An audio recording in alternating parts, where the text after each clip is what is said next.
Friday, and that means Trish Rout in Southwest Florida Crime Stoppers right here in our studio. Trish, who do we have on the list for most wanted suspects today? Some repeat offenders and one brand new guy that I think we're going to be talking about him a lot over the years, unfortunately. But we're starting off our list this week with a convicted felon who's got an extended history of drugs, theft, and all-around irresponsible behavior.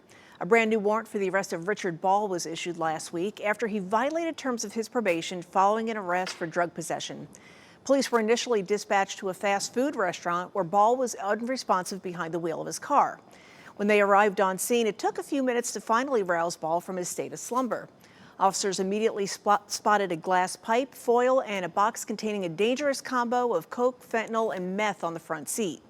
Ball found himself in lockup for about a month before being placed on probation, which he recently violated by getting busted in Montana for DUI and narcotics, coupled with a few positive drug screens. Ball has racked up 16 previous arrests locally for the sale and delivery of drugs, grand theft, burglary, property damage, resisting, and failure to pay child support. This 47-year-old felon is 5'9", 155 pounds, and was last known to be hanging his hat in Cape Coral. Next up is a repeat offender who took advantage of a friend who was just trying to help the guy out. Three new warrants were issued late last week for the arrest of Rudolph Bald, wanted for multiple counts of violating probation on charges of drugs, trafficking and stolen property, and providing false information to a pawnbroker. The victim said they gave Boyd a temporary roof over his head when he was going through a rough patch. During his stay, he stole several new cell phones, then pawned them off at a kiosk at the North Fort Myers Walmart in exchange for cash. Fortunately, the victims were able to ping the locations of the phones, which ultimately led right back to Boyd, who had to use his real ID to conduct the illegal transactions. The 61-year-old offender ended up behind bars for 3 months for his bad judgment, followed by 60 months of probation, which he violated last week. To date, Boyd has 19 local priors for theft, drugs, and repeatedly violating a domestic violence injunction for protection. He's also had run-ins with the law in Sumter County. Boyd is 6'5", 210 pounds, and was last known to be moving around the Central and North Fort Myers area. Also on the lam this week is a 20-year-old North Fort Myers man who has already become a well-seasoned criminal. Detectives need your help tracking down Jaden Fulham, wanted for violating terms of his conditional release from jail on the heels of an arrest of trafficking illegal drugs. Narcotics detectives had been keeping their eye on Fulham for quite some time before securing a warrant for dealing large amounts of meth around Lee County. He spent just around a month in lockup before being released on certain conditions, like being a law-abiding citizen until his next court date.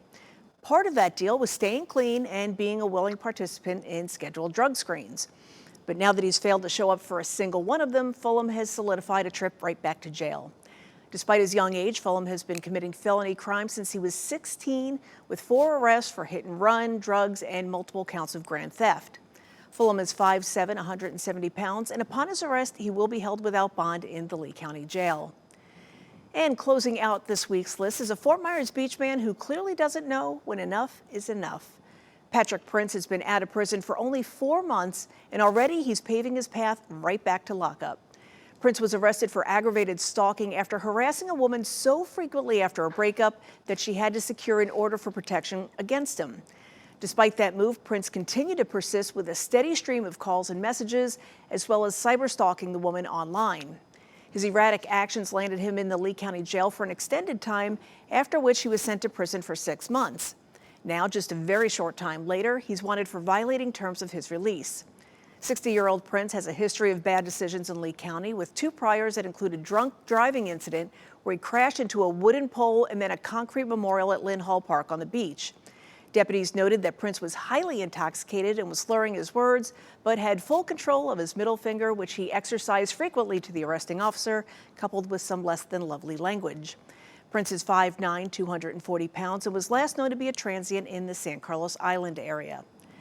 And as always, if you recognize any of the fugitives we featured here today, you can call the Crime Stoppers hotline. That number is 1-800-780-TIPS. All callers will remain anonymous and will be eligible for a cash reward of up to $3,000.